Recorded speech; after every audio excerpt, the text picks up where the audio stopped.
ওয়া কানা ইউফাররিকু বাইনা শা'রি, চুলের মাঝখানে বিশ্বনবী সিঁথি করতেন। আপনারা কাজী নজরুল ইসলামের ছবি দেখেছেন? দেখবেন যে উনি মাঝখানে সিঁথি করতেন। বিশ্বনবী এভাবে মাঝখানে সিঁথি করে সিঁথির মাঝখানে আতর ঢেলে দিতেন। কেন ঢেলে দিতেন? যেখানেই সেজদা দিতেন ওই জায়গায় আতরের ঘ্রাণে আমোদ হয়ে যেত। আরিদুস সদর, বুকটা ছিল প্রশস্ত। ওয়া কানা বাইনা কাতিফাইহি খাতামুন নবুওয়া, আর পিঠের মধ্যে কাজিররিল হাজালা, কবুতরের ডিমের মতো একটা মাহরুন নবুওয়া ছিল। উনি যে শেষ নবী, উনি যে প্রফেট, দ্য লাস্ট মেসেঞ্জার, এটা প্রমাণ আল্লাহ সিল মেরা দিছে। বাম দিকের কাঁধে, ডান দিকে না। কোন দিকে? সাহাবারা যারা এটা দেখেছেন তারা বলেছেন যে আমরা দেখেছি এর মধ্যে কিছু চুলও ছিল, একটু লালচে ছিল, একটু উঁচু ছিল। একদিন বিশ্বনবী বললেন, বান্দার কোনো হক আল্লাহ কোনোদিন ছেড়ে দেয় না। আল্লাহর হক আল্লাহ মাফ করে, বান্দার হকের মাফ নাই। যদিও আমি নবী, আমার উপর যদি কোনো হক থাকে বলো, আমি দিয়ে দেব। কোন সাহাবী দাঁড়ায় না। এক সাহাবী দাঁড়িয়ে বললেন, নবী, যুদ্ধের ময়দানে চাবুক চালানোর সময়, লাঠি চালানোর সময় এক কাফেরকে মারতে যে আপনার লাঠির বাড়ি আমার পিঠের মধ্যে পড়েছে। আপনি যেহেতু এই কেসাসটা আদায় করতে চান, আপনার পিঠে আমি লাঠির বাড়ি মেরে এটারে শোধবোধ করে দিতে চাই। সাইয়েদনা ওমরে ফারুক হাতের জামা এরকম পড়তে শুরু করছে, আয় এদিকে আয়, তোরে শোধবোধ করাই। বিশ্বনবী বললেন, ওমর রাখো, এটা বান্দার হক, মিটাতে দাও। বিশ্বনবী বললেন, আসো, তুমি এসে আমার পিঠে লাঠি দিয়ে চাবুক দিয়ে বাড়ি মারো। সাহাবী বলে, ও নবী, তখন দুর্ভিক্ষের সময়ের যুদ্ধ ছিল, আমাদের গায়ে জামা ছিল না। যখন আপনি আমার চাবুকটা পিঠের মধ্যে মেরেছেন, আমার পিঠে তখন জামা ছিল না। আপনি যদি যথা নিয়মে কেসাসটা আদায় করতে চান, আপনার জামাটা খুলেন, খালি পিঠের মধ্যে বাড়িটা মারিস। এবার আর ওমরে ফারুকরে ধরে কে? এদিকে আয়, তোরে দেখাইতেছি। বিশ্বনবী বললেন, ওমর থামো, মারতে দাও। বিশ্বনবী উনার জুব্বাটা উপরের দিকে উঠালেন, পিঠের মধ্যে বাড়ি দেওয়ার জন্য ওই সাহাবীকে ডাকলেন। ওই সাহাবী বিশ্বনবীকে পিছন দিক থেকে জড়িয়ে ধরে ওই মোহরে নবুয়তের মধ্যে চুমু দিয়ে ফেলেছে। সাহাবী বললেন, নবী গো, এই নাটক করার জন্য আপনি আমারে মাফ করে দিয়েন। আপনি বিশ্বনবী, উদম গায়ে আপনারে দেখা যায় না, খালি গায়ে আপনারে দেখা যায় না। শুনেছি আপনার পিঠের মধ্যে মোহরে নবুয়ত আছে। অনেক দিনের সাধনা, জল্পনা কল্পনা, আপনার মোহরে নবুয়তে আমার ঠোঁটটা আমি লাগাবো। আপনার মোহরে নবুয়তের মধ্যে আমার ঠোঁটটা লাগিয়ে আমার ঠোঁটটারে আমি জাহান্নাম থেকে পরিত্রাণ করাবো। এজন্য প্ল্যান প্রোগ্রাম করে এতক্ষণ আপনার জামাটা খুলতে বলেছি। আপনার উপরে আমার কোনো হক নাই। আমার আব্বা মা, আমার সম্পদ, আমার জীবন আপনার জন্য কোরবান গো নবী। বিশ্বনবীর পিঠে বাম দিকে খাতামুন নবুওয়া ছিল, মাহরে নবুওয়া। কোন বর্ণনা এসেছে উনি এই মাহরে নবুওয়া দিয়ে পিছন দিকে দেখতেন। বিশ্বনবী যখন নামাজ পড়তেন উনি বলতেন, ইস্তাকিমু ওয়া'তাদিলু ইয়ারহামুকুমুল্লাহ, কাতার সোজা করো, ফাঁকা জায়গা বন্ধ করে দাও, কারণ আমি সামনে যেমনি দেখি পেছনেও তেমনি দেখি। অনেকে বলেন বিশ্বনবী পেছনে দেখতেন এই মাহরে নবুয়তের জায়গাটা দিয়ে। এটা ছিল বিশ্বনবীর behind CC camera, behind close circuit camera. আল্লাহু আকবার। বিশ্বনবী ছাড়া কোন নবীর পিঠে এরকম মাহরে নবুয়া ছিল নাকি? কথা বলেন। এজন্য ওই নবীরে গালি দিলে সহ্য হয়? কথা বলেন, সহ্য হয়? আবিয়াদুল ইবতাইন, বগল ছিল শুভ্র সাদা। আমাদের বগল কি সাদা? দুর্গন্ধ, কুৎসিত, কালো, তাই না? বিশ্বনবীরটা কালো? কথা কন, শুভ্র সাদা। আমরা দোয়া করি এভাবে। বিশ্বনবী মাঝে মাঝে দোয়া করতে করতে বৃষ্টির জন্য যখন দোয়া চাইতেন, আরাফার ময়দানে যখন দোয়া চাইতেন, দোয়া করতে করতে হাতটারে উপরের দিকে করতেন। সবাই এরকম হাত তোলেন, সবাই হাত তোলেন। বিশ্বনবী মাঝে মাঝে আবেগের চোটে এইখান থেকে হাতটা এই জায়গায় নিয়ে যেতেন। সুবহানাল্লাহ। বিশ্বনবী যখন হাত আবেগের চোটে উপরের দিকে উঠাতেন, বিশ্বনবীর বগল দেখা যেত। সাহাবারা বলতেন, হাত্তা ইরা বায়াদু ইবতাইহি, এই সুযোগে আমরা দেখতাম ওনার বগলটা ধবধবে সাদা, কোনো দাগ ছিল না। মুস্তাওয়াল জাবিন, প্রশস্ত ললাট ছিল। আসাম্মুল আনফ, খাড়া নাক ছিল। বিশ্বনবীর নাক কিন্তু বোচা ছিল না। এরকম চ্যাপটা নাকরে আপনারা কোম্পানিগঞ্জে কি বলেন? চাকমা। কি নাক? হ্যাঁ, বুসা, নাক বুসা বা বোচা। বিশ্বনবীর নাক এই চাকমা স্টাইলে নাক ছিল না, খাড়া ছিল, খাড়া নাক ছিল। সুবহানাল্লাহ পড়ো। মুফাল্লিজুল আসনান, দাঁতগুলো ছিল পরিপাটি। বিশ্বনবীর দাঁতের দিকে তাকালে, বিশ্বনবীর হাসির দিকে তাকালে মনে হতো হাসিতে যেন মুক্তা ঝরে। বিশ্বনবী দেখতে কেমন ছিল আন্দাজ পাচ্ছেন না মোটামুটি? এই চমৎকার দেহটা নিয়ে যখন আয়নার সামনে দাঁড়াতেন, বিশ্বনবী জোস জোস পোজ দিতেন না। এখনকার ছেলেপেলেরা বলে আয়নার সামনে দাঁড়াইয়া দেই জোস জোস পোজ, আছে না নাই? বিশ্বনবী জোস জোস পোজ দিতেন না। বিশ্বনবী আয়নার সামনে দাঁড়িয়ে বলতেন, আল্লাহুম্মা হাসানতা খালকি ফাহসিন খুলুকি। ও আল্লাহ, আমার চেহারাটা যেমনি আপনি সুন্দর বানিয়েছেন, আমার হৃদয়টারেও সুন্দর করে দেয়। What a attitude, what an attitude! কি অ্যাটিটিউড ছিল ওনার! আমরা আয়নার সামনে সেজে পড়ে দাঁড়ালে চুলকে সাইজ করি, পাং করি, স্টাইল করে ডিজাইন করি। বিশ্বনবী সুন্দর চেহারাটা নিয়ে যখন আয়নার সামনে দাঁড়াতেন বলতেন, আল্লাহ আমার চেহারাটা যেমনি সাদা, হৃদয়টারেও সাদা করে দেন। কিছু মানুষ আছে চেহারা সাদা, হৃদয় কালো, আছে না নাই? কিছু মানুষ আছে চেহারাটা কুচকুচে কালো, অন্তরটা সাদা, এমন মানুষও আছে না নাই? বিশ্বনবীর ভেতরও সাদা, বাহিরও সাদা। সুবহানাল্লাহ। আর এই সুন্দর সাদা দেহ নিয়ে আয়নায় দাঁড়িয়ে পড়তেন, আল্লাহ চেহারা যেমনি সুন্দর, চরিত্রটাও সুন্দর করে দেয়। এজন্য আয়নার সামনে দাঁড়িয়ে এই দোয়ার দরকার, আছে না নাই? পড়তে রাজি আছেন? মনে থাকবে না মাহফিল শেষ ভুলে যাবেন? মনে থাকবে? আয়নার সামনে আপনি যখন দাঁড়াবেন, আপনার স্ত্রী যখন দাঁড়াবে, আপনার বাচ্চারা যখন দাঁড়াবে, বলে দিবেন, বাবা আয়নার সামনে দাঁড়ানোর দোয়া পড়ো। কত অসাধারণ দোয়া!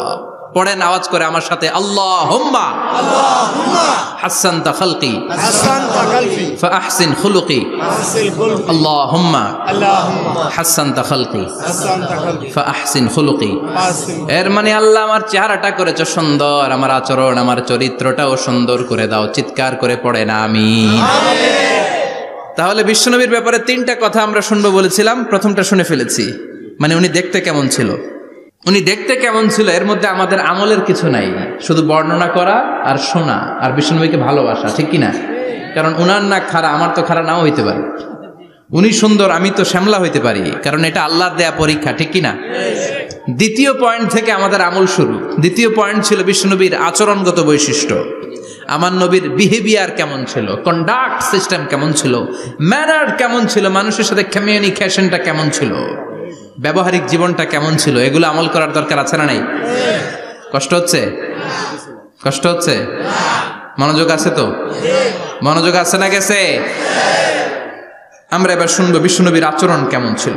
বিশ্বনবী যখন রাস্তা দিয়ে হাঁটতেন, ইয়ামশি হাউনান, বিনয়ের সাথে হাঁটতেন। ইয়ামশি হাউনান, রহমানের বান্দারাও বিনয়ের সাথে রাস্তা দিয়ে হাঁটে, ঠিক কিনা?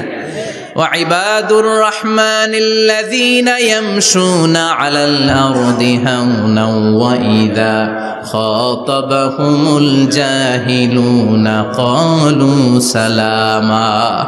রহমানের বান্দারা যখন রাস্তা দিয়ে হাঁটে, বিনয়ের সাথে হাঁটে, তারা অহংকার প্রদর্শন করে না, মানুষের সাথে বিনয়ের সাথে রাস্তা দিয়ে হাঁটে। এজন্য রাস্তা দিয়ে যখন হাঁটবো, বিনয়ের সাথে হাঁটবো। রাজি আছেন তো? নাকি অহংকার প্রদর্শন করে হাঁটবেন? বিশেষ করে যুবকেরা, ৩-৪ জন যুবক একসাথে হলে রাস্তায় ওদের আর কারো হুঁশ জ্ঞান থাকে না, পুরো দুনিয়াটাই মনে হয় দুনিয়াটাই আমার, আছে না নাই?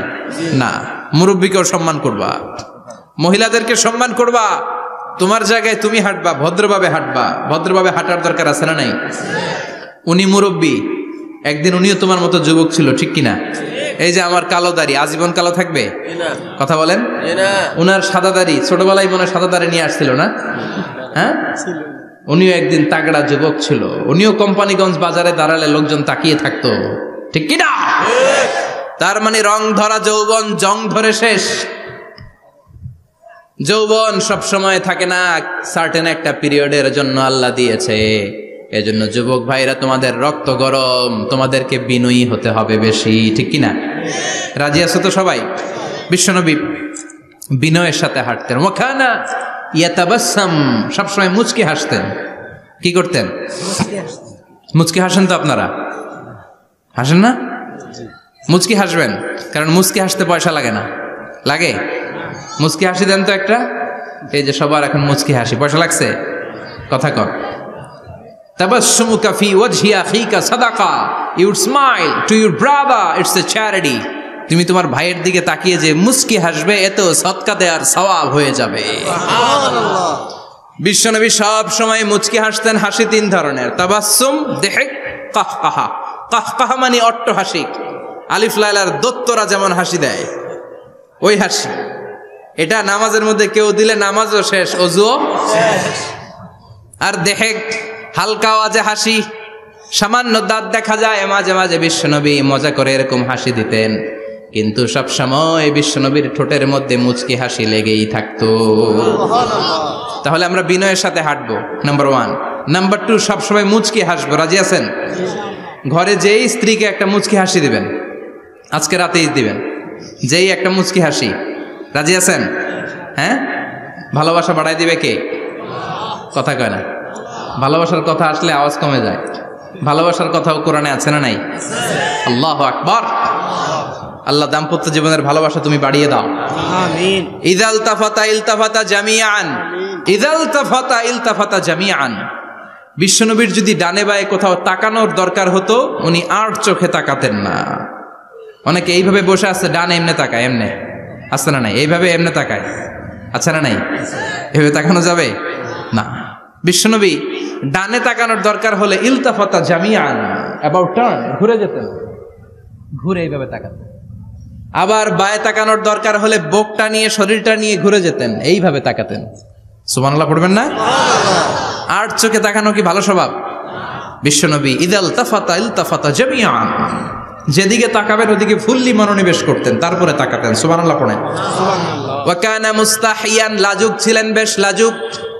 এখন সমাজে লাজুকতা নাই, লাজ শরম আমরা হারাতে বসেছি, ঠিক কিনা? বিশ্বনবী আসাদ্দ হায়াআন মিনাল আযরা ফি খিদরিহা, যেই মেয়েদের বিয়ে হয় নাই, এমন ভার্জিন নারী, কুমারী নারী যারা পর্দার ভেতরে অনেক লাজুক হয়ে বসে থাকে, বিশ্বনবী পর্দার আড়ালের ওই কুমারী নারীদের চাইতেও বেশি লাজুক ছিলেন। এত লাজুক ছিলেন, এত লাজুক ছিলেন, লজ্জা পেলে চেহারাটা বিশ্বনবীর লাল হয়ে যেত। ছোট্টবেলায় হালিমাতুস সাদিয়ার বাড়িতে যখন দুধ খেতে গিয়েছিলেন, বিশ্বনবীর দুধমা হালিমাতুস সাদিয়া বলে, এই কুরাইশি মোহাম্মদ ছেলেটাকে কখনো কাঁদতে দেখি নাই। ক্ষুধা লাগলেও কাঁদে না, ব্যথা পেলেও কাঁদে না, শুধু লজ্জাস্থানের জায়গা থেকে কাপড়টা একটু সরে গেলে ছোট্ট মোহাম্মদ চিৎকার দিয়ে ওঠে। কি বোঝে সে? ক্ষুধা লাগলেও কাঁদতো না, ব্যথা পেলেও কাঁদতো না, লজ্জাস্থানের জায়গা থেকে কাপড় সরে গেলে বিশ্বনবী চিৎকার দিয়ে উঠতেন। সুবহানাল্লাহ পড়ে। এজন্য লজ্জা শরমের দরকার আছে না নাই?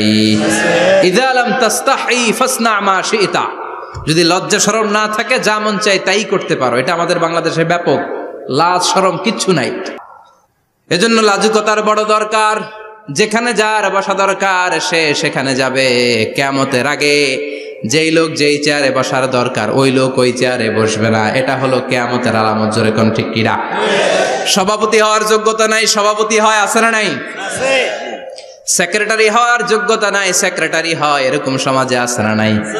নেতা হওয়ার যোগ্যতা নাই, নেতা হয়, আছে না নাই? সবগুলো কিয়ামতের আলামত। আমার বিশ্বনবী এমন লাজুক ছিলেন, বিশ্বনবীর মতো এমন লাজুক নবী আর কেউ ছিল নাকি? কথা বলেন। ওয়াকানা আসহাবুল মাইমানা, বিশ্বনবী ডানপন্থী ছিলেন। কি পন্থী? কি পন্থী? মুষ্টিবদ্ধ ডান হাতটাকে এরকম উপরের দিকে করেন আর চিৎকার করে বলেন, বিশ্বনবী কোন পন্থী ছিল? আমরা কোন পন্থী? জান্নাতে কারা ঢুকবে? কোন বামপন্থীর স্থান জান্নাতের ভেতরে হবে? চিৎকার করে বলেন, কোন নাস্তিক জান্নাতে ঢুকতে পারবে? এজন্য নবীদের মতো ডানপন্থী হতে হবে। জোরে কোন ঠিক কিনা?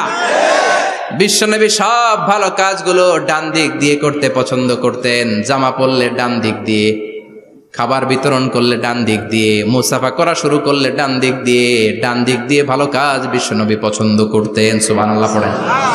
আসহাবুল মাইমানা, বিশ্বনবী মেহমানদারি করতে পছন্দ করতেন। আমরা করি তো? মেহমানদারি করান? মেহমান ঘরে আসলে ভালো লাগে? খারাপ লাগে কার কার দেখি? সবার ভালো লাগে, কিন্তু আমরা অনেকে খুশি হই না। মেহমান আসলে নাখোশ হই, নিজে খাইতে পাই না, মেহমান আইছে কে? খাওয়ামো করতে, খাওন নাই যেন ও খাওন বানাইছে। খাওন পাঠায় কে? আল্লাহ। রিজিক দেয় কে? আল্লাহ। গোটা বিশ্বের সবাই মিলে আমরা একটা চাল বানাতে পারবো নাকি? ও মিয়া চাইনিজ চাউল না, চাইনিজ ডিম না, ওগুলা সবাই পারে, ঠিক কিনা? আল্লাহর বানানো ন্যাচারাল চাল, গাছের মধ্যে হওয়া যেই চাল, ধান আল্লাহ তৈরি করেছে, এরকম ধান, এরকম একটা পেয়ারা, এরকম ছোট্ট একটা কমলার টুকরা গোটা বিশ্বের সবাই মিলে বানাতে পারে নাকি? এজন্য রিজিকের মালিক কে? মেহমান আপনার রিজিকে ভাগ বসাতে আসে না, সে তো তার রিজিক নিয়ে আসে, সে আরো এসে আপনার রিজিকে বরকত ঢুকিয়ে দিয়ে যায়। চিল্লা এখন ঠিক কিনা? কারণ আমরা বরকতে বিশ্বাসী। বরকত বিশ্বাস করেন? 5 লাখ টাকা মাসে কামায়, ডাইন হাতে বা হাতে, আছে না নাই? হালাল হারাম ইচ্ছা মতো কামায়, মাস শেষে কিচ্ছু থাকে না, এরকম ডাকাইত আছে না নাই? হসপিটালের একটা বিল পরিশোধ করতে 3 লাখ চলে যায়, ঋণের বোঝায় জর্জরিত, রাতে ঘুম নাই, তার মানে বরকত নাই। আরেকজনের বেতন 20,000, কয় হাজার? বাড়ি ভাড়া 6,000, বাজার খরচ 6,000, ছেলে মেয়ের স্কুলের বেতন 6,000, বেড়ায় দান করে আরো 1,000, আরো থাকে। সুবহানাল্লাহ পড়েন। দিস ইজ কল্ড বারাকা। 20,000-এর বেতনের ভেতরে বারাকা ছিল। 5 লক্ষ ইনকাম, 1 টাকাও নাই, ঠিক কিনা? এজন্য কোটি টাকার মালিক দেখলে মনে করবেন না অনেক সুখ। এই দুনিয়ার জীবনটা ধোঁকা, মোহাচ্ছন্ন হয়ে আছি আমরা, এটা ধোঁকা, এটা মরিচিকা, এটা চাকচিক্যময় একটা জায়গা। মৃত্যুর পর মনে হবে একটা দুঃস্বপ্ন ঘটেছিল আমার, বিশাল এক জগৎ পড়ে আছে সামনে। দুনিয়াটাই ধোঁকা, দুনিয়াটাই মোহের জায়গা, আমরা সবাই মোহাচ্ছন্ন হয়ে আছি। দুনিয়ার উদাহরণ হলো 3টা লাশ আর 4টা স্বর্ণের টুকরার সমান। 3 জন যুবক কাজের জন্য বেরিয়েছে, পথিমধ্যে 4টা স্বর্ণের টুকরা পেয়েছে। যুবক কয়টা? স্বর্ণ পাইছে কয়টা? মহা খুশি, খুশিতে বাকবাকুম, 4টা স্বর্ণের বড় বড় টুকরা পাইছে। আমরা আজীবন খেলে বসে খেয়ে যেতে পারবো, কিচ্ছু লাগবে না আমাদের। 3 বন্ধু বলে ভাগ করি, আরেকজন বলে ক্ষুধা লাগছে। একজন যা বাজার থেকে রুটি কিনে নিয়ে আয়, খাওয়ার পরে ভাগ করবো। একজন রুটি কিনতে গেল, শয়তান 2টারে বুঝায়, ওইটারে মারতে পারলে ভাগ বটোয়ারা সহজ হবে। তোরা 2 জন স্বর্ণ 4টা, তুই নিবি 2টা, ও নিবে 2টা, হিসাব সহজ না? 2 বন্ধু প্ল্যান করছে, ওইটারে মাইরা তুই 2টা, আমি 2টা। যেটা রুটি আনতে গেছে প্ল্যান করেছে, রুটির মধ্যে বিষ মিশায় নেই। কি মিশাবো? বিষ। তাহলে বিষ খাওয়া রুটি খেয়ে ওই 2টা সে সব পাবে, আমি পাবো। ভাগাভাগির কিছু নাই, সব যাবে আমার কাছে। 4টা স্বর্ণের টুকরার মালিক আমি। রুটির মধ্যে বিষ মেখে নিয়ে এসেছে। ওই 2 বন্ধু প্ল্যান অনুযায়ী ওইটারে ধরে মেরে ফেলছে। এবার মহা খুশি। এক বন্ধু কয়, এবার তো ভাগ বটর আর কিছু নাই, তুই 2টা, আমি 2টা, আগে খাইয়া লই। আগে খাওয়ার পরে এই 2টাও নাই। 3টা লাশ, 4টা স্বর্ণের টুকরা, এটাই তো দুনিয়ার জীবন, ঠিক কিনা? আসল জীবন কবর থেকে শুরু হবে, কোন ঠিক কিনা? একদিন মাটির ভেতরে হবে ঘরে মন আমার, কেন বাঁধো দালান ঘরে মন আমার, কেন বাঁধো দালান ঘর, ঠিক কিনা? দুনিয়ার জীবন আসল জীবন না, এটা মরিচিকা, এটা ধোঁকা, এটা মোহ, এটা শয়তানের চাকচিক্য। আসল জীবন কবরের জীবন। আসল জীবন সামনে পড়ে আছে, এজন্য বরকতে বিশ্বাস করি আমরা, ঠিক কিনা? ল্যান্ড ক্রুজার দাপিয়ে বেড়ায়, বড় বড় টাওয়ারের মালিক, অনেক সম্পদের মালিক। এটা দেখেই মনে করবেন না অনেক সুখে আছে, ঘরে যেয়ে দেখেন কোনো সুখ নাই, ঠিক কিনা? সাধারণত টাকা যার বেশি, দুঃখ তার বেশি, টাকা যার কম, সুখ তার বেশি। সুবহানাল্লাহ পড়েন। সুবহানাল্লাহ। আল কানাআতু মিনাল ইসলাম। এজন্য আমার শ্রমিক ভাইয়েরা, আপনাদের 1 পা জান্নাতে এমনিই ঢুকে আছে। নামাজ পড়বেন, মা বাবার খেদমত করবেন, ইসলামের নিয়মগুলো মানবেন, 2য় পাটাও জান্নাতে ঢুকায় দিবে কে? আল্লাহ। আর যারা কোটি কোটি টাকার পাহাড় বানিয়েছে, ওদের হিসাবের ফিরিস্তি অনেক বড়। বিশাল বাড়ির মালিক, ল্যান্ড ক্রুজার চালায়, সাবরোলেট চালায়, পোরশে, ফারারে, ল্যাম্বরগিনি চালায়, আছে না নাই? ঘরে সুখ নাই, রাতে ঘুম নাই, টেনশন আর টেনশন, 4টা ট্যাবলেট খেয়ে আধা ঘন্টা ঘুমাতে পারে না, এরকম ধনী আছে না নাই? সব ধনীরা আবার এক পাল্লায় মাইপেন না। মাথার ঘাম পায়ে ফেলে যেই ধনী ব্যবসায়ীরা বড়লোক হয়েছে, ওদের ঘরে ঠিকই শান্তি আছে। তার মানে টাকা যার বেশি, ওষুধ তার বেশি, কিচ্ছু খেতে পারে না। দেখবেন ধনীদের খাবারের ডায়েটে থাকে ভেজিটেবলস আইটেম, ঠিক কিনা? এমনি হজম হয় না, আবার ডাক্তারের কাছে গেলে বলে কিচ্ছু খাবেন না, খালি ঘাস খাবেন। কি খাবেন? মানে ভেজিটেবল খাবেন, সবজি খাবেন তো সুস্থ থাকবেন, আছে না নাই? ঘুম নাই, শান্তি নাই। এই যে কোম্পানিগঞ্জ বাজারের যারা কুলি মজুর শ্রমিক, এদের ঘুমে ঝামেলা আছে? কথা বলেন।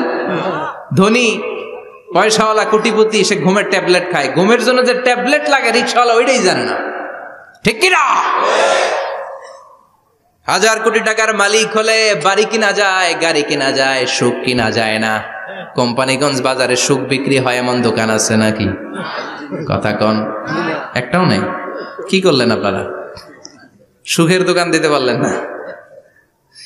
কি আজীব তামাশা! টাকা দিয়ে সুখ কিনা যায় না, গাড়ি কিনা যায়, বাড়ি কিনা যায়, কিন্তু সুখ নো ওয়ে, কেনা যায় না। টাকা হলে জাজিম কিনা যায়, বালিশ কিনা যায়, ঘুম কিনা যায় না। ঘুম কিনা যায়? ফার্মেসিতে ডাক্তারের কাছে যে যদি বলেন 2000 টাকার ঘুম দেন, দিবে? ডাক্তার কি বলবে? দূর মিয়া, আমারই ঘুম আসে না, তোমারে আমি ঘুম বিক্রি করব। আচ্ছা না নাই? শ্রমিক ভাই, রিক্সাওয়ালাদের ঘুমের ঝামেলা নাই, যেখানে রাই তো ওইখানে, যেখানে রাই তো ওইখানেই কাই। ওর মাথা লাগতে দেরি বিছানায়, নাক ডাকতে দেরি হয়, ওর নাকের ডাকের আওয়াজে ট্রাকের ইঞ্জিনও ফেল, ঠিক কিনা? এজন্য আমরা বরকতে বিশ্বাসী। অল্প খাবো, অল্প পড়বো, অল্প জমাবো, অল্পের ভেতর বরকত দিয়েছে কে? এজন্য মেহমান আসলে বিশ্বনবী খুশি হতেন, আমরাও মেহমান আসলে খুশি হব। রাজি আছি না নাই? সবাই রাজি? মেহমানদারি করাবেন তো? এরপরে বিশ্বনবী ইনসাফ করতেন। কি করতেন? ইনসাফ করতেন। বিচার করার সময় বিশ্বনবী ইনসাফ করতেন। গোটা বিশ্বকে ইনসাফ শিখিয়েছেন বিশ্বনবী। আমাদের দেশেও তো ইনসাফ হয় না? হাইকোর্টে, সুপ্রিম কোর্টে, গ্রাম্য সালিশে আছে? আছে? আহা, আহকামুল হাকিমিনের দরবারে সবগুলো বিচার আবার বসবে। চিল্লায় বলেন ঠিক কিনা?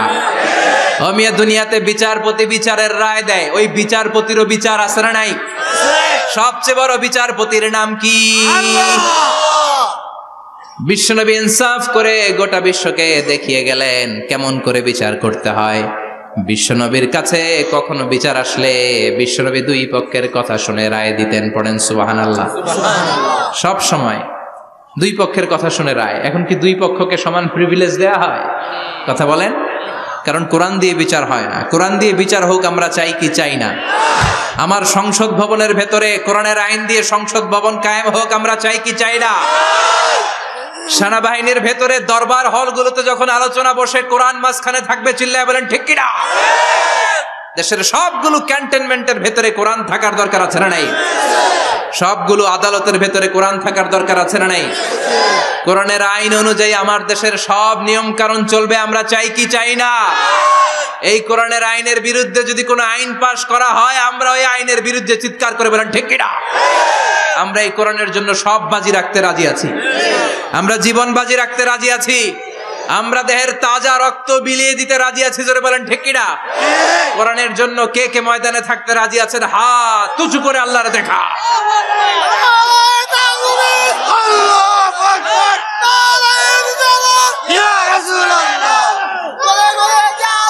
ইসলামের শত্রুরা হুঁশিয়ার সাবধান, ইসলামের শত্রুরা হুঁশিয়ার সাবধান। নারায়ে তাকবীর, আল্লাহু আকবার। আল্লাহ কোরআনের জন্য যে ভালোবাসাটাকে তুমি কবুল করো। আমিন। আমরা যেন দেখে যেতে পারি যে এই দেশে কালেমার পতাকা পতপত করে উড়েছে। আমরা যারা ইসলামের পক্ষে, এটাই আমাদের অপরাধ। আমরা ইসলামকে একটা বিজয়ী শক্তি হিসেবে দেখতে চাই। আমরা ইসলামকে পার্লামেন্টের ভেতরে দেখতে চাই। আমরা কালিমার পতাকা পতপত করে উঠছে এটা দেখে যেতে মরতে চাই। চিল্লায় বলেন ঠিক কিনা? বিশ্বনবী ইনসাফ শিখালেন। বিচার আসলে দুই পক্ষের কথা শুনতেন। বিশ্বনবীর স্ত্রী সাওদা এসে বলে, নবী আমি আপনার কুমারী বউ আয়েশার ঘরে তরকারি নিয়ে গিয়েছিলাম, ঝোল নিয়ে গিয়েছিলাম, কোন বর্ণনায় পায়েস নিয়ে গিয়েছিলাম। তরকারি দেওয়ার পরে আপনার স্ত্রী রেগে বলে, তরকারি দিলা কেন? আমি কি তরকারি রাঁধতে পারি না? আনলা কেন? রাগের চোটে তরকারির ঝোল নিয়ে পায়েস নিয়ে আমার গালের মধ্যে মাখিয়ে দিয়েছে আপনার বউ। আপনি তো শ্রেষ্ঠ বিচারক, কোন বিচার করে দেন। দুই বউয়ের মধ্যে ঝগড়া আছে না নাই? বিশ্বনবী সাউদার কথা শুনলেন, মা আয়েশাকে ডেকে পাঠালেন। মা আয়েশারে বললেন, ও আয়েশা, আসলে এমনটা করেছো নাকি?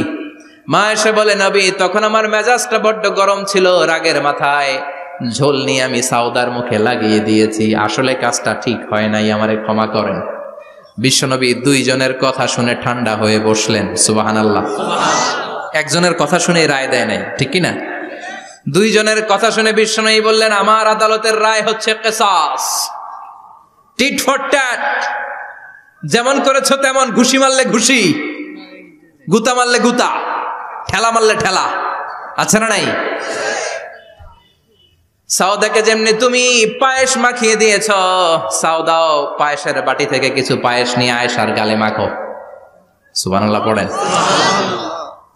সাউদাও বিশ্বনবীর রায় অনুযায়ী বাটি থেকে পায়েসের ঝোল নিয়ে মা আয়েশার গালের মধ্যে মেখে দিলেন। মা আয়েশা কি আর করবেন, হেসে দিলেন। সাইয়েদাতুনা সাউদাও হাসলেন, বিশ্বনবীও হাসলেন। আরশের উপর থেকে খুশি হয়ে গেল কে? আল্লাহ। এজন্য কোরআন দিয়ে যদি, কোরআনের নিয়ম দিয়ে যদি, বিশ্বনবীর শেখানো পন্থায় যদি বিচার হয়, ওই বিচারের মধ্যে ইনসাফ থাকবে, জুলুম থাকবে না। ওই বিচারের মধ্যে কোনো স্কাইপি কেলেঙ্কারি হবে না।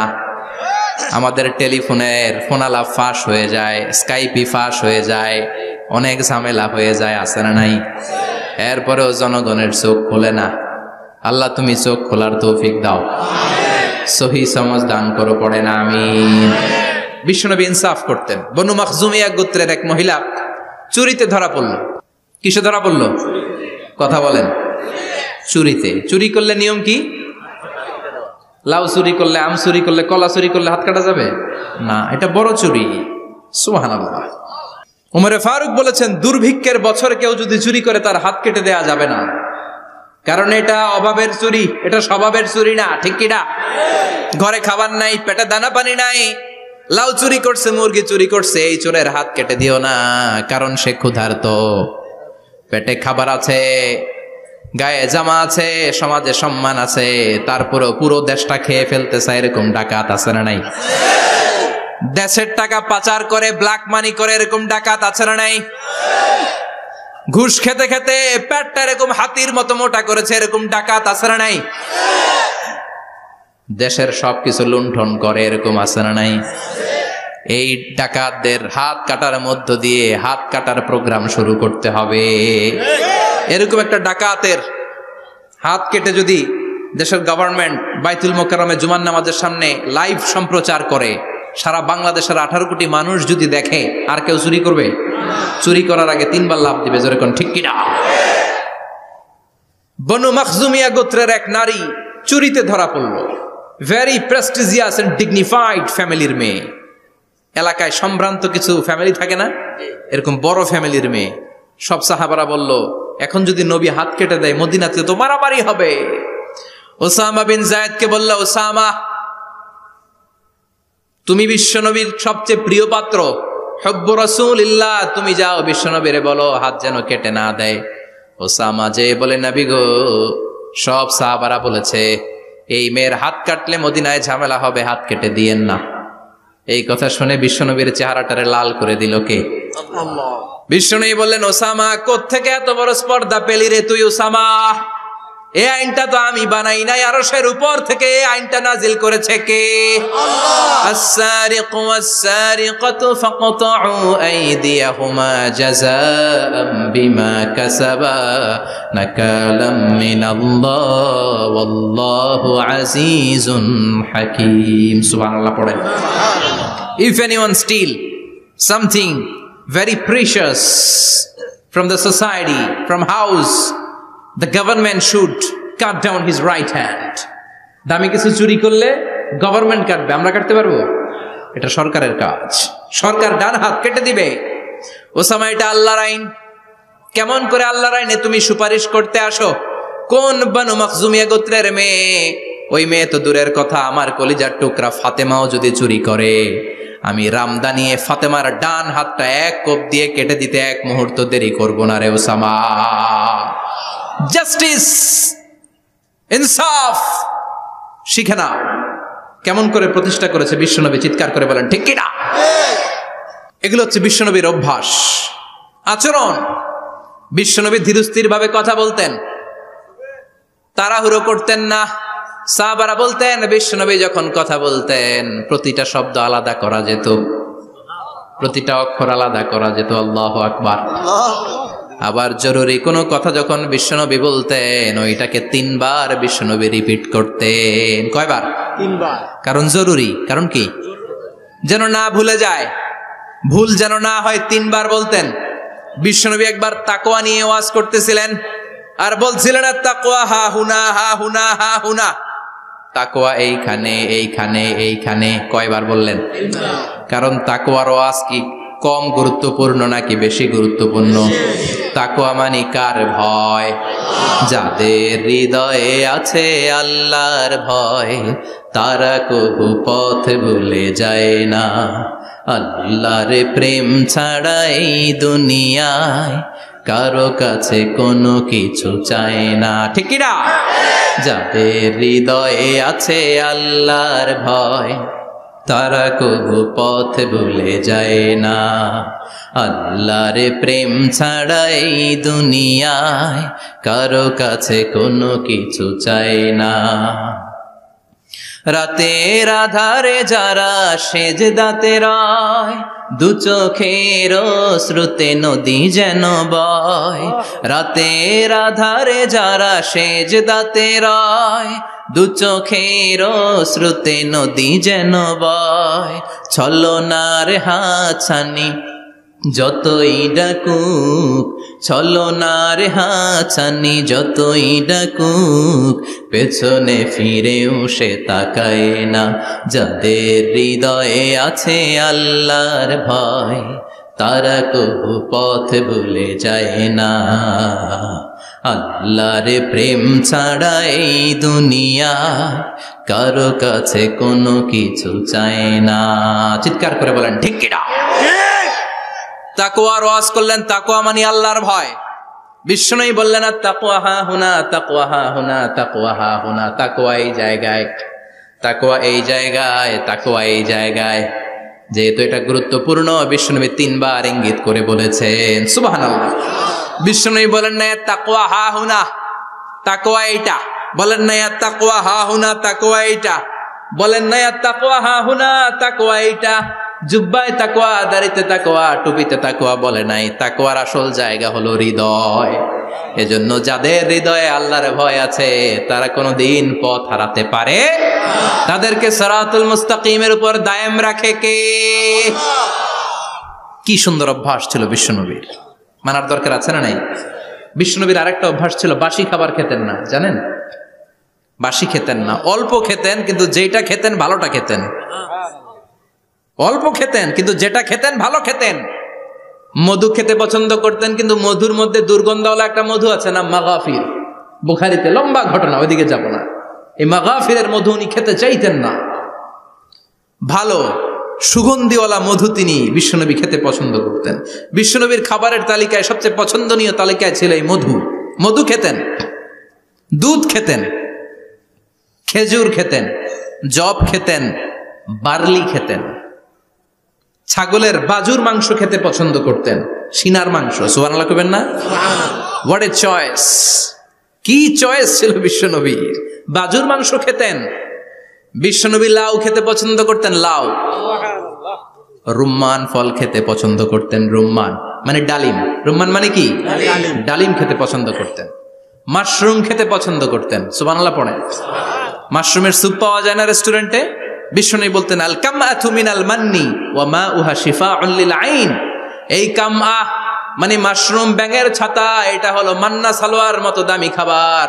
আর এই মাশরুমের স্যুপ চোখের জন্য মহৌষধ। যাদের রাত কানা দিন কানা আছে মাশরুমের স্যুপ খান, চোখ ভালো করে দিবে কে? এজন্য বিশ্বনবী যেগুলো খেত এগুলো খাওয়ার দরকার আছে না নাই? বিশ্বনবীর যে সুন্দর চরিত্র ছিল, আচরণ ছিল, এগুলো পালনের দরকার আছে না নাই? তাহলে বিশ্বনবীর 3টা কথা বলবো বলেছিলাম। প্রথম কথা ছিল দেখতে কেমন ছিল। অনেক কথা এত বলা যাবে না, সংক্ষেপে বললাম যে বিশ্বনবীর আচরণ কেমন ছিল। এখন শুনবো, শেষ কথা বলে যাই, বিশ্বনবীর ইন্টেলেকচুয়াল পাওয়ার কেমন ছিল, ওনার বুদ্ধিমত্তা কেমন ছিল।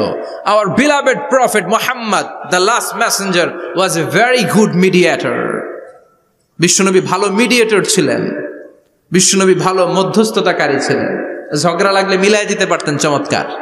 সুবহানাল্লাহ। বাড়িতে যায়া জিমায় পড়ছেন? কষ্ট হচ্ছে? আর কয়েক মিনিট পড়বো, একটা তাকবীর দেন, লিল্লাহি তাকবীর। আল্লাহু আকবার।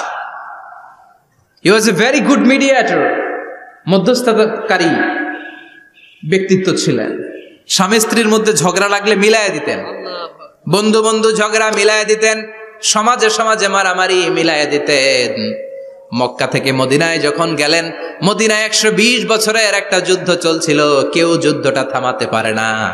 বিশ্বনবী 7 দিনের ব্যবধানে যুদ্ধ থামিয়ে দিলে। সুবহানাল্লাহ। Intellectual capacity, very good mediator.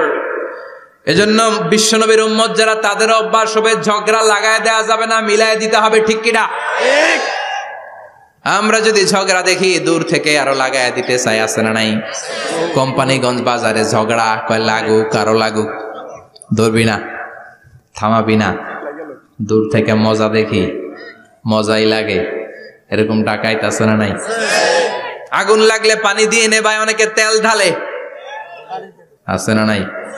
কি করবেন? মিলিয়ে দিবেন। আপনার মর্যাদা বাড়িয়ে দিবে কে? আল্লাহ।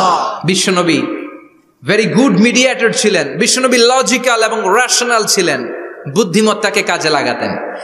এক সাহাবী এসে বলে, নবী ইযান লি বিজিনা, আমারে জিনার অনুমতি দেন। কিসের অনুমতি? কার কাছে অনুমতি চাইলো? অন্যান্য সাহাবারা এই যুবক ছেলেটাকে ধমকাতে লাগলো, বসো, এই মিয়া বসো, বিশ্বনবীর কাছে কি কথা বলে এগুলা? ওই যুবক বসে রইল। বিশ্বনবী কাজ সারালেন, এরপর বললেন, আইনাস শাবাব, ওই যুবকটা কোথায়, এদিকে আসো, কি চাইছো বলো। কয়, বিশ্বনবী আপনি আমারে জিনা করার অনুমতি দেন। বিশ্বনবী যুবকটারে কাছে ডেকে আনলেন, বললেন, ও যুবক, তোমার ঘরে বোন আছে কিনা? কয় আছে। তোমার বোনের সাথে কোনো পুরুষ জিনা করুক, তোমার কেমন লাগবে? সে বলে, আমি এই পুরুষটারে হত্যা করব। হত্যা করবা? ওকে, ডান। তোমার ঘরে মা আছে কিনা? আছে। তোমার মায়ের সাথে পর পুরুষ জিনা করবে, কেমন লাগবে? কয়, আমি সাইজ করবো ওরে। তোমার ঘরে স্ত্রী আছে কিনা? আছে। তোমার স্ত্রীর সাথে যদি কেউ জিনা করে কেমন লাগবে? বলে, আমি তারে ছাড়বো না। বিশ্বনবী বললেন, তাহলে যেই মহিলার সাথে তুমি জিনা করবা, সেও তো কারো বোন, সেও তো কারো স্ত্রী, সেও তো কারো মা, ঠিক কিনা? সুবহানাল্লাহ। What an intellectual capacity. যুবক বলে, তাই তো, এইভাবে তো ভাবি নাই। আমি যার সাথে পাপ কর্ম করব, সেও তো কারো বোন হবে, সেও তো কারো মা হবে, সেও তো কারো স্ত্রী হবে। ও নবী, আপনি আমারে মাফ করে দেন, আমার জন্য দোয়া করে দেন, যেন তাকওয়ার উপর জীবন প্রতিষ্ঠা করতে পারি। লজিক্যালি জিনিসকে সলভ করার চেষ্টা করতেন। মুআয ইবনে জবালকে বিশ্বনবী সাল্লাল্লাহু আলাইহি ওয়াসাল্লাম ইমাম বানিয়ে পাঠালেন। উনি ইমামতি করতে গেলেন এক মসজিদে। মাগরিবের সালাতে উনি লম্বা কেরাত ধরলেন। এশার নামাজ শুরু করলেন সূরা বাকারা দিয়ে, কোরআনের সবচেয়ে ছোট সূরা। হ্যাঁ, বড়? কত বড়? বিশাল বড়। এখন ওই এলাকার মুসল্লিরা ছিল কৃষক মুসল্লি। এক কৃষক মুসল্লি সাহাবী নামাজের পেছনে দাঁড়ালেন, দেখলেন বাকারা দিয়ে ধরছে, কেরাত শেষ হয় না, আর দাঁড়িয়ে থাকতে পারে না, পায়ে ব্যথা করে, পিঠে ব্যথা করে। কিছুক্ষণ পর রেগে মেগে নামাজ ছেড়ে দিয়ে বারান্দায় নামাজ পড়ে বিশ্বনবীর কাছে বিচার দিতে গেলেন। যে বললেন, নবী এমন ইমাম পাঠাইছেন এশা পরে বাকারা দিয়া। বিশ্বনবীকে সর্বনাশ, মুআয তো ভেজাল লাগাই ফেলতেছে। ডেকে পাঠালেন, সহিহ বুখারীর বর্ণনা। বিশ্বনবী বললেন, মুআয, হোয়াট আর ইউ ডুইং দেয়ার? কি করছো তুমি সেখানে? আফাতানুন আনতা ইয়া মুআয? ও মুআয, তুমি কি ফিতনা বাজাও নাকি? তুমি কি ফিতনা ছড়াচ্ছ নাকি? খেটে খাওয়া মানুষ, কৃষক মানুষ, মাঝারি সাইজের কত সুন্দর সূরা আছে, ওয়াদ-দুহা ওয়াল-লাইলি ইযা সাজা, আল কারিআতু মাল কারিআ, আসনা নাই, আলহাকুমুত তাকাসুর, আসনা নাই। এগুলো দিয়ে না পড়ে বড় বড় সূরাতুল্লাহ কেন্দ্রে মুআজ, আফাতানুন আনতা ইয়া মুআজ, তোমারে কি আমি অ্যাপয়েন্টমেন্ট দিছি তুমি ফিতনা বাজাবা? খবরদার মুআজ, ইয়াসসিরু ওয়ালা তুআস